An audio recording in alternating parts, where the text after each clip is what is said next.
नमस्कार साथियों, आप सभी का यूनिक क्लासेस में एक बार फिर से स्वागत है। हमने बायोलॉजी की मुहिम के आधार पर बायोलॉजी के टॉपिकों में हम human body and organ system के बारे में डिस्कशन कर रहे थे। उसके पहले पार्ट जिसको हम डाइजेस्टिव सिस्टम कहते हैं उसके बारे में हम तकरीबन पढ़ चुके हैं। उसके बाद उसका सेकंड पार्ट आता हमारा हमारा कौन सा था, एंडोसर्निक सिस्टम। उसके बारे में सीखते हैं एंडोसर्निक, जिसको अंतःस्रावी तंत्र बोलते हैं, उसके बारे में सीखते हैं। अब क्या क्या होता है एंडोस्त्रावी, आंतरिक रूप से जो हमारे अंदर अंग होते हैं उनके बारे में सीखते हैं। अंतःस्रावी तंत्र जिसको एंडोसर्निक तंत्र कहते हैं, एंडोसर्निक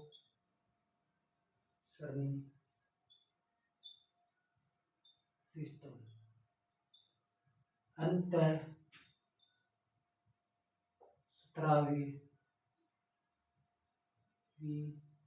तंत्र। अंतःस्रावी तंत्र वे तंत्र होता है तंत्र अंतःस्रावी तंत्र के अंदर हमारे आंतरिक तंत्र के बारे में सीखने से पहले सबसे पहले हम क्या सीखना पड़ेगा, ग्लैंड। एक्चुअल में ग्लैंड होती क्या है उसके बारे में सीखते हैं। क्या होती है ग्लैंड? ग्लैंड ग्लैंड क्या?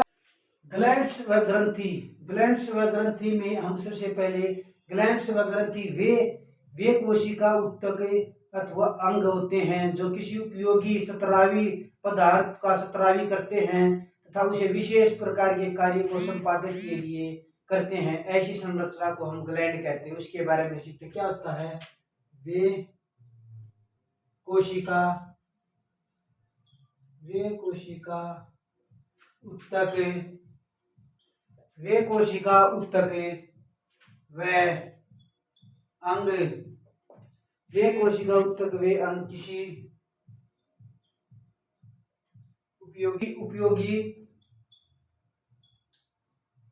उपयोगी पदार्थ का सतराव सतराव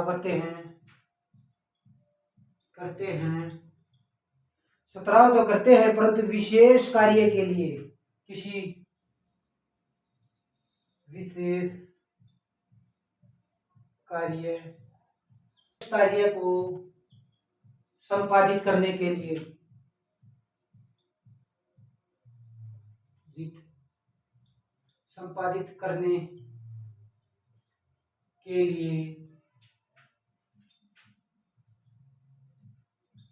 ऐसी संरचना को हम ग्लैंड्स कहते हैं। हमारे शरीर के अंदर विभिन्न प्रकार की ग्लैंड होती हैं, बहुत सारी ग्लैंड होती हैं।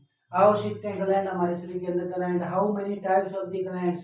ग्लैंड्स की कितनी टाइप होती है? ग्लैंड्स के हमारी 3 टाइप होती है। कौन कौन सी होती है? नंबर 1 पे आता हमारा एक्सोसर्निक ग्लैंड।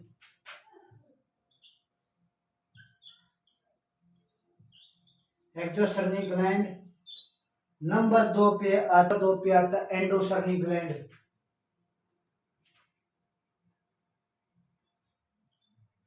एंडोसर्निक ग्लैंड्स। नंबर 3 पे आता हमारा मिक्स्ड ग्लैंड।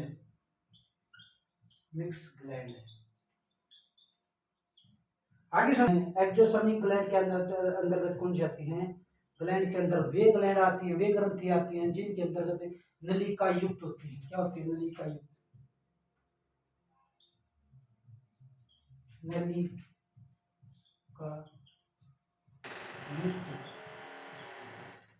नलिका हैं जो एंजाइमों का स्त्राव करती हैं। क्या करती हैं? एंजाइमों का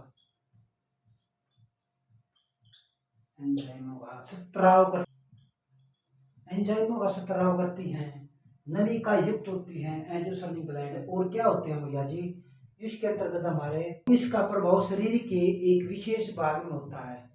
इस एंडोसर्निक ग्लैंड का इसका प्रभाव शरीर के विशेष भाग में कौन कौन सी ग्रंथि होती हैं? कौन कौन सी ग्रंथि होती है इसके अंदर?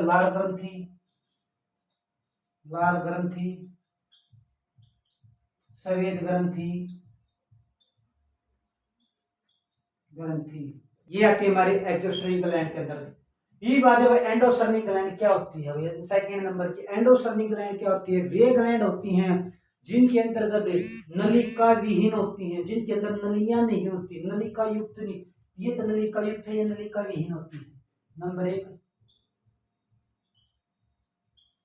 नलिका विहीन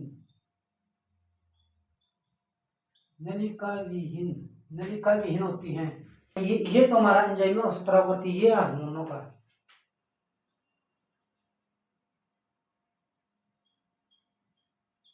हार्मोन, ये क्या होता है? हार्मोन, हार्मोन का स्त्राव। आगे समझ बात है। पीयूष ग्रंथि, जिसको हम पीयूष ग्रंथि, पीयूष ग्रंथि, ग्रंथि। आगे समझ बात। ये दोनों की दोनों तो ये आती है भैया जी, जिसके अंदर हार्मोन का स्त्राव होता है, पीयूष ग्रंथि 18 ये वाला मिक्स ग्रंथि, इसके बारे में डिस्कशन। ग्लैंड कौन सी होती है? जो हमारी एक्सोसर्निक और एक्सोसर्निक प्लस में एंडोसर्निक दोनों का मिक्सर होती है भैया जी। इसके एग्जाम्पल क्या आते हैं? हमारा अग्नाशय,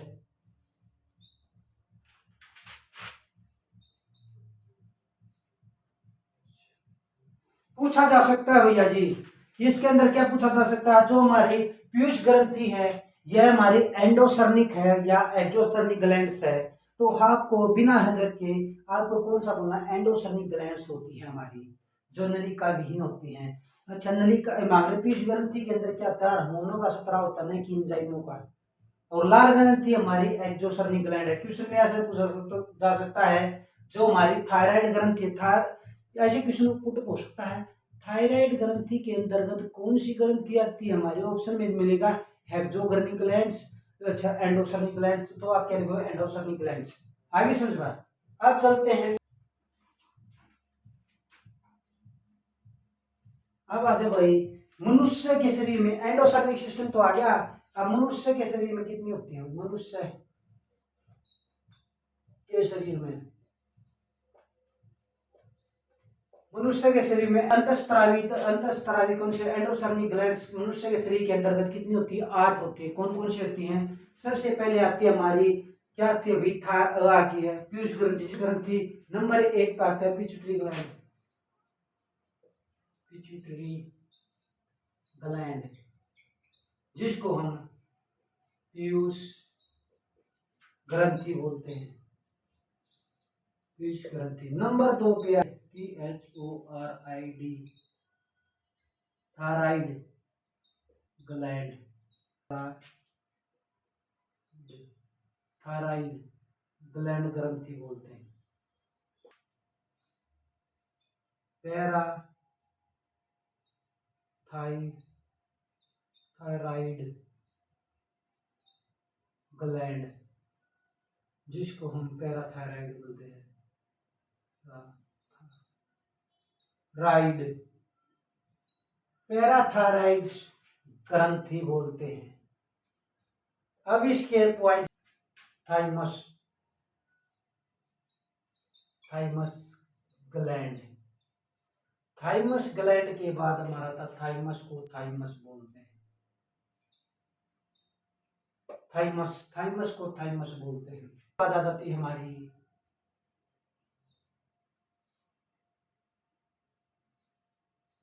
एड्रेनल ग्लैंड। इसके बाद आती है हमारी 1 2 3 4 5 छठी, अब अग्नाशय बोलते हैं, पेनिसिलिया ग्लैंड बोलते हैं।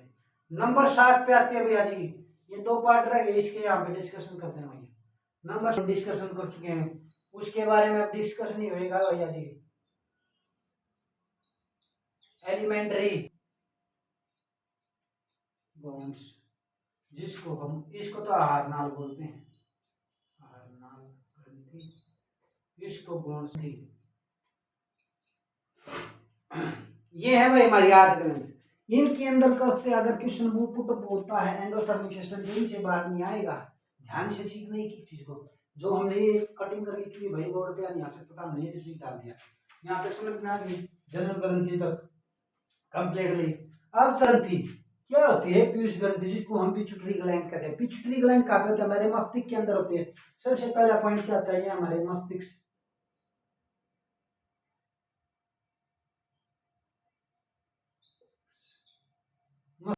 के आधार तल के मध्य होती है, मध्य होती है। इसका भार कितना होता है? 0.6 ग्राम होता है, 0.6 ग्राम, 6 ग्राम भार होता है। इसको मास्टर ग्रंथि भी कहते हैं। क्या कहते हैं? मास्टर ग्रंथि भी कहते हैं इसको। मास्टर ग्रंथि क्वेश्चन ऐसे पुट पूछा, मास्टर ग्रंथि किस ग्रंथि को कहा जाता है? पीयूष ग्रंथि को किया जाता है। ये सिंपल क्वेश्चन है।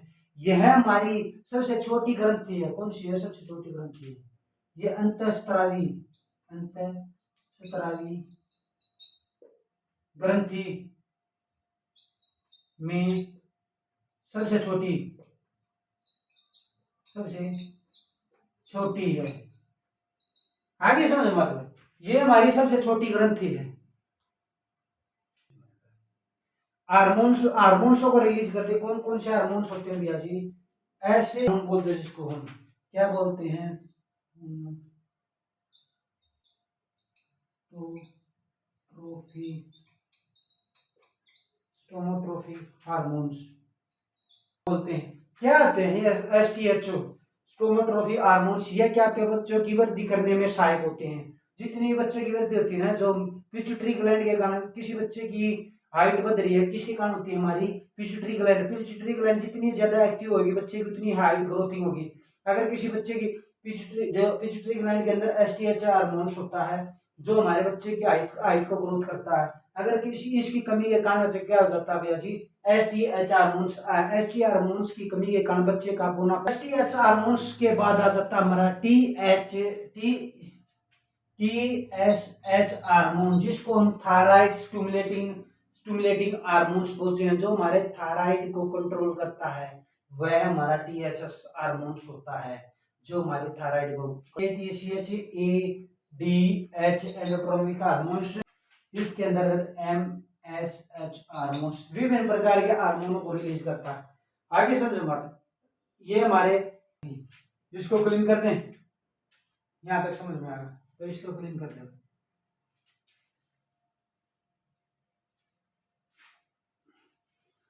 अब आ गया भैया जी थायराइड ग्रंथि। क्या होती है एक्चुअली में थायराइड ग्रंथि? थायराइड क्या होती है? ये हमारी गर्दन, यहाँ पे थायराइड मीन्स यह ग्रंथि कहां पे है? ग्रंथि गर्दन, ये है हमारी गर्दन, यह ग्रंथि, यह ग्रंथि गर्दन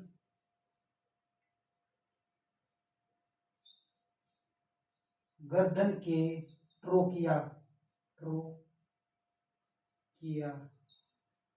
के आधार पर, के आधार तल पर स्थित है, आधार तल से स्थित है। यह जो अंतःस्रावी ग्रंथि के अंतर्गत सबसे बड़ी ग्रंथि कौन सी? थायराइड ग्रंथि होती है। यह हमारी सबसे बड़ी ग्रंथि होती है, सबसे बड़ी ग्रंथि है भाई अंतःस्रावी। क्वेश्चन यहां से बन सकता है भैया जी, ध्यान से सीखना। अंतःस्रावी ग्रंथि के अंदर सबसे छोटी ग्रंथि कौन सी होती है? पीयूष ग्रंथि, जो हमने पिट्यूटरी ग्लैंड के बारे में डिस्कशन कर चुके थे। अब आ जाता है क्वेश्चन यहीं से, सबसे बड़ी ग्रंथि कौन सी? अंतःस्रावी थायराइड ग्रंथि है। क्वेश्चन बन गए दो। आज विकास में सहायक होती है, वृद्धि और विकास, यह हमारी वृद्धि और विकास कम होने के कारण क्या होता है? गेंगा रोग हो जाता है। की कमी के कारण गेंगा रोग होता है, जो गले में अंदर सूचना जाती है। मेटाबॉलिक रेट को नियंत्रण में करती है हमारी थायराइड ग्रंथि। किस को नियंत्रण में? बीएमआर को कंट्रोल में करती है, जिसको हम बेसल मेटाबॉलिक रेट को कंट्रोल में करती है हमारी थायराइड ग्रंथि। ये हमारी गले के अंतर्गत होती है। यहाँ पे आगे समझो, थायराइड ग्रंथि के अंतर्गत बात आ जाता हमारा पैराथायराइड ग्लैंड्स। ये कंप्लीट होगी भाई, इसको क्लीन करते हैं। अब चलते हैं हम पैराथायराइड ग्लैंड्स की तरफ, जिसके नाम से स्पष्ट है, पैरा मींस आगे की तरफ। ग्लैंड, पैराथायराइड ग्लैंड्स के अंतर्गत कौन सी आती है? पैराथायराइड ग्रंथि वे ग्रंथि आती है जो हमारे थायराइड ग्रंथि के पीछे की तरफ होती है। थायराइड ग्रंथि हमारी आगे की तरफ होती है, यहाँ पे पैराथायराइड ग्रंथि इसके पीछे होती है, जिसके बारे में डिस्कशन करेंगे पैराथायराइड्स।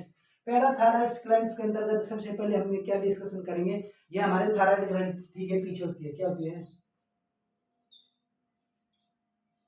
थायराइड ग्रंथि के पीछे होती है। इनकी संख्या कितनी होती है? हमारी 4 होती है, नंबर 4 होती है। आगे समझे ग्रंथि में क्या होता है?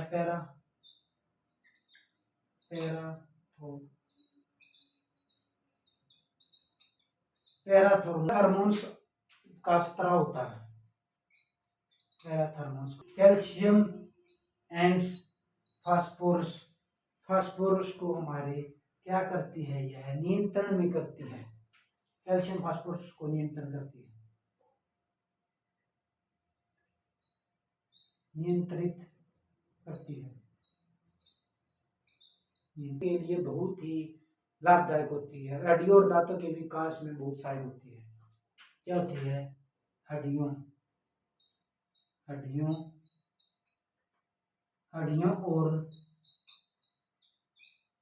हड्डियों और दांतों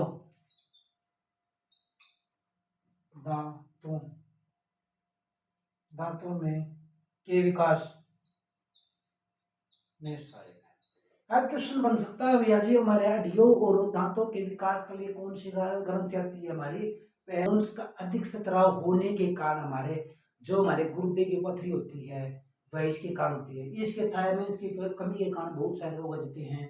क्या होते हैं? हड्डियां और दांत कमजोर हो जाते हैं, जिसके कारण हमारे दांत या हड्डियां जल्दी टूट जाती हैं। किसके कारण? पैराथायराइड ग्रंथि में के कमी आने के कारण। ठीक है। और इसके पैराथायरम हार्मोन्स क्या होता है भैया जी? जो गुर्दे की पथरी होती है, इसके अधिक स्त्राव हो जाएगा तो हमारे गुर्दे की पथरी का निर्माण हो जाता है। बारे में सीखते हैं। थाइमस ग्लैंड एक्चुअल में होती क्या है, उसके बारे में डिस्कशन करते हैं।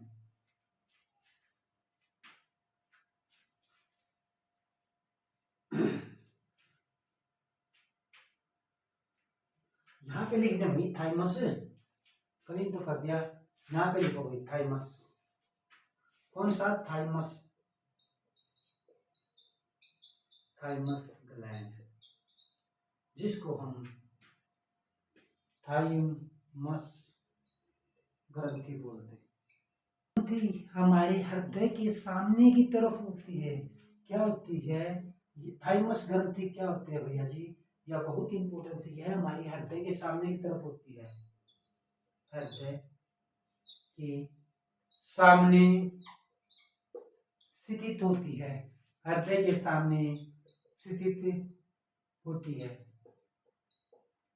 आगे समझो, हृदय के सामने स्थित होती है। यह नवजात शिशु में बहुत विकसित होती है और वृद्ध अवस्था तक यह लुप्त हो जाती है। नंबर 1 क्या आती है? नवजात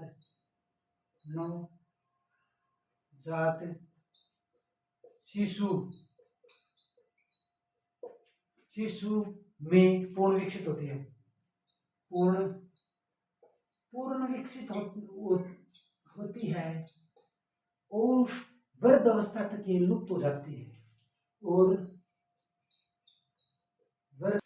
वृद्ध अवस्था तक विलुप्त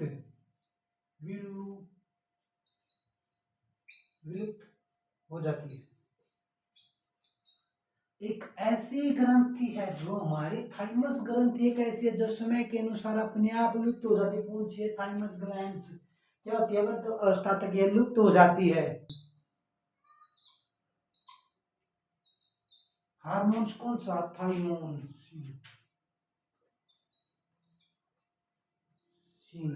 आ जाता है एंड्रोजनिक ग्लैंड, उसके बारे में डिस्कशन करते हैं। आगे समझो, इसको क्लीन करते हैं यहाँ पर समझ में। अब चलते हैं एंड्रोजनिक ग्लैंड के अनुसार।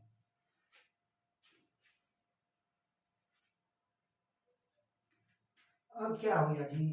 जो हमारा एड्रेनल ग्लैंड है उसको ले लेते हैं आगे की तरफ। जो हमारा एड्रेनल ग्लैंड बोलते हैं जिसको, एड्रेनल ग्लैंड जिसको एड्रेनल ग्लैंड्स है उसको हम एड्रेनल ग्रंथि बोलते हैं। यह हमारे क्या होते हैं, किडनी के ऊपरले हिस्से, ऊपरले सिरे में स्थित होती है। क्या होती है भैया जी, जो हमारा किडनी होती है जिसको हम वक्का बोलते हैं, वक्कर के ऊपरी ऊपरी सिरे, ऊपरी सिरे में स्थित होती है, में स्थित होती है। ऊपरली सिरे में जो नंबर एक जोड़ी में होती है, क्या होती है यार भैया जी, ये नंबर कितने होते हैं, 1 पेयर होता है, सिंगल में नहीं होती है, 1 पेयर में होती है। हमारे एड्रेनल ग्लैंड्स है, इसके हमारे 2 पार्ट होते हैं, कौन कौन से भैया जी, कोर्टेक्स और medulla. Cortex and medulla. Number 1 पे आता हमारा कोर्टेक्स, कोर्टेक्स और मेडुला। जो हमारी एड्रेनल ग्लैंड है, यह शरीर में रक्त के अंदर शक्कर या जिसको हम शुगर को कंट्रोल में करती है। क्या होती है हमारी, यह रक्त के अंदर, रक्त के अंदर शुगर को कंट्रोल करती है।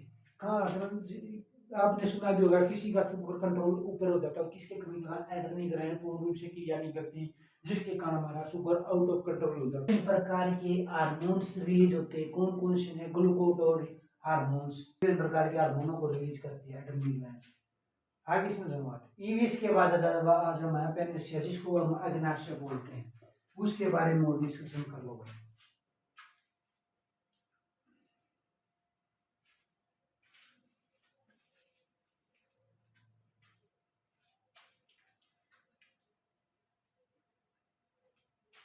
इसके बाद नंबर 6 आता है पेनिसिया,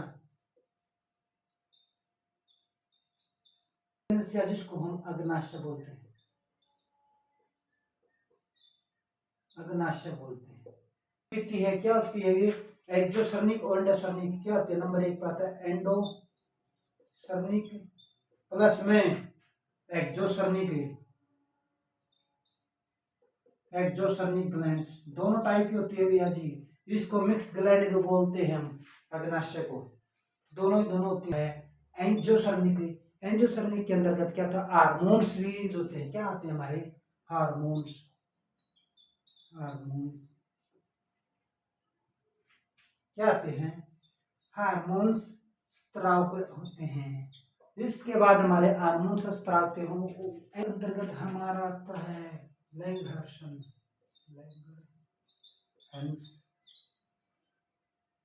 दीपिका, लैंगहर्शन का भाग होता है, दीपिका का भाग होता है, जो हमारा एंडरसन जो पेनिसिया के अंतर्गत है। इसमें भी विभिन्न प्रकार के हार्मोन्स रिलीज होते हैं, कौन कौन से हार्मोन्स, हमारे विभिन्न प्रकार, अल्फा सेल, नंबर 2 पे आता है beta, gamma cell. Alpha cell के अंतर्गत, अल्फा सेल के अंदर ग्लूकोन होता है, अल्फा सेल के अंदर ग्लूकोगन होता है, अल्फा सेल के अंदर तो ग्लूकोगन होता है, और बीटा सेल के अंदर इंसुलिन होता है। बीटा सेल के अंदर हमारा इंसुलिन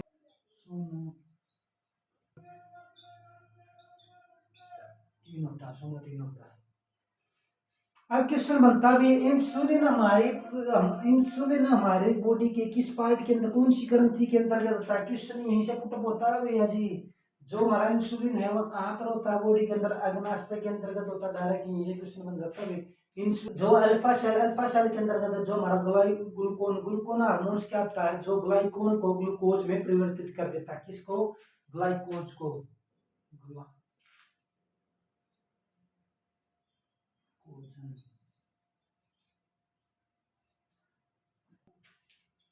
कन्वर्ट ग्लूकोज,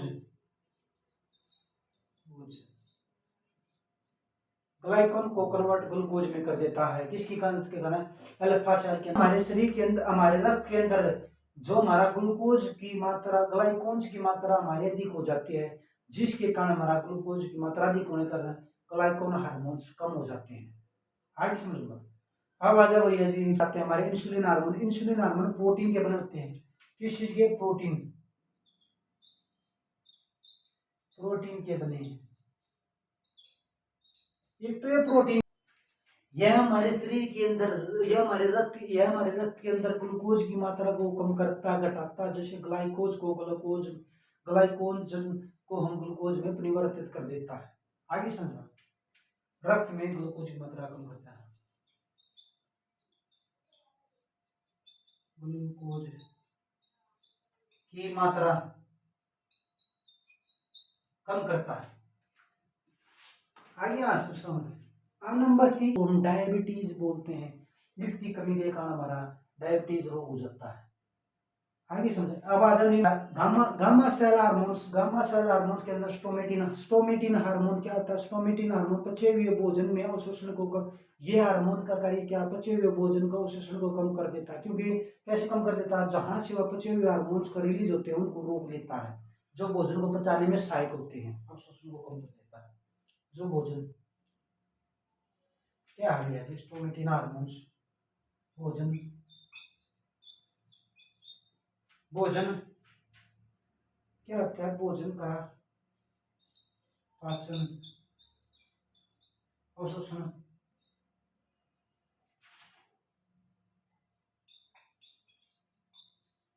शोषण कम करता है, कम करता है। आगे समझ। भोजन का अवशोषण कम कर देता है ये हमारा स्टोमेटिन हार्मोन्स। अब चलते हैं हम, क्योंकि इसके बारे में हम डिस्कशन पहली कक्षा में कर चुके हैं। आहार नाल विभिन्न प्रकार की ग्रंथियों से मिलकर जुड़कर हमारे शरीर के अंदर आहार नाल। अब चलते हैं हम लास्ट पार्ट के अंदर वाले, जिसका अंतर्गत हमारा आता है गॉन्स, जिसको हम जनन ग्रंथि बोलते हैं। जनन ग्रंथि एलिमेंट्री कैनाल हमने कर ली थी, उसके बारे में डिस्कशन नहीं करेंगे हम। अब आएगा टाइम वेस्ट करना आपका भी हराम। अब चलते हैं हम गॉन्स की तरफ, जिसको हम जनन ग्रंथि बोलते हैं। लास्ट एंड फाइनल क्या आता है? हमारा गॉन्स। इसको यहां से क्लीन कर दो भाई, यहाँ पे लिख दो। क्या? मनुष्य शरीर में कौन जनन ग्रंथि बोलते हैं? जनन ग्रंथि। जनन ग्रंथि के अंतर्गत, इसके अंतर्गत मेल पार्टों के अंतर्गत होते हैं। ये हमारे दो पार्ट होते हैं, मेल और फीमेल के अंदर। गौण ग्रंथि, जनन ग्रंथि के अंतर्गत आते हैं हमारे मेल व फीमेल। दो पार्टों में होती है भाई जनन ग्रंथि गौंस। मेल पार्ट, मेल के अंदर टेस्टिस होता है और फीमेल के अंतर्गत ओवरी होती है। मेल पार्ट के अंतर्गत क्या आते हैं भैया जी? गॉन्स के अंतर्गत हमारे मेल पार्ट के अंदर टेस्टिस होते हैं, फीमेल के अंदर ओवरी, जिसको हम अंडाशय बोलते हैं। जो हमारा टेस्टिस फंक्शन हमारे पेयर में होते हैं। क्या होते हैं ये? हमारे पेयर में वन पेयर होता है। वन पेयर के अंतर्गत तो ये हमारी पेयर में होता है, यह स्कोटल कोर्ट में स्थित होता है। जनन हार्मोन्स कौन सा रिलीज करता है? हमारा नर जनन हार्मोन्स हमारा रिलीज करता है। हार्मोन कौन सा रिलीज करता है? एड्रोनल, एड्रोनल। हमारे मेल के अंदर हमारा हार्मोन्स कौन सा रिलीज? टेस्ट्रोजन होता है, टेस्ट्रोजन होता है, टेस्ट्रोजन होता है। टेस्ट्रोजन तो होता है, ये हमारे क्या होता है? टेस्ट्रोजन ये हमारे शुक्राणु को निर्माण करने में प्रेरित करता है। शुक्राणु, जिसको शुक्राणु बोलते हैं। शुक्राणु को हमारे शुक्राणु होते हैं, शुक्राणु के अंतर्गत हमारे जो हमारा टेस्ट्रोजन है, हार्मोन्स एड्रोनिस टेस्टोजन हार्मोन्स कहते हैं, यह हमारे शुक्राणु को निर्माण करने में प्रेरित करता है। शुक्राणु का निर्माण करने में टेस्टोजन हार्मोन्स के, यह हमारे टीनेज मतलब 14 साल से 18 साल के बीच में एक्टिव होता है। अगर टेस्टोस्टेरोन हार्मोन टाइम से पहले रिलीज होता है, इसके कारण विभिन्न प्रकार के लक्षण आ सकते हैं। मनुष्य के अंदर जो किशोर अवस्था के अंदर आ जाता है, उसके अंदर मनुष्य के अंदर दाढ़ी मूंछ आने लग जाती है। शरीर के अंगों के अंदर बाल, शरीर के अंतर्गत हमारे शरीर के विभिन्न पार्टों के अंतर्गत बाल आने, स्किन के ऊपर बाल आने स्टार्ट हो जाते हैं। आगे होती है, ये हमारा फीमेल पार्ट होता है। एंडाशय के अंतर्गत इसमें विभिन्न प्रकार के हार्मोन्स रिलीज होते हैं। कौन कौन से हार्मोन्स रिलीज होते हैं भैया जी?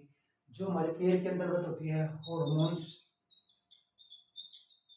हॉर्मोन्स रिलीज करती है हमारी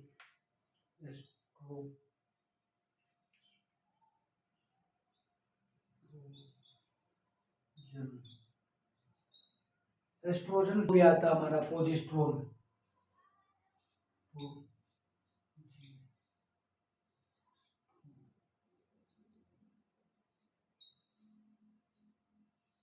हमारा रिलैक्शन,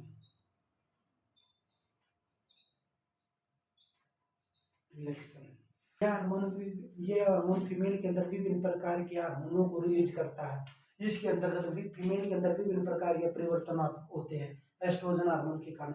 एस्ट्रोजन हार्मोन के कारण फीमेल के अंतर्गत आवाज का पतली हो जाती है, एस्ट्रोजन हार्मोन के कारण। आगे सुनो, प्रोजेस्टेरोन हार्मोन्स। नंबर 2 पे आता था हमारा प्रोजेस्टेरोन हार्मोन्स के वो हार्मोन्स होते हैं जो हमारे फीमेल के अंदर स्तन ग्रंथियों को नियंत्रण में करते हैं, जिसके कारण मादा जब हमारे रिलैक्सन हार्मोन्स का स्त्राव हमारे गर्भ अवस्था की अंतिम समय में होता है। इसका स्त्राव हमारा रिलैक्सेशन हार्मोन का अंतिम अवस्था में होता है।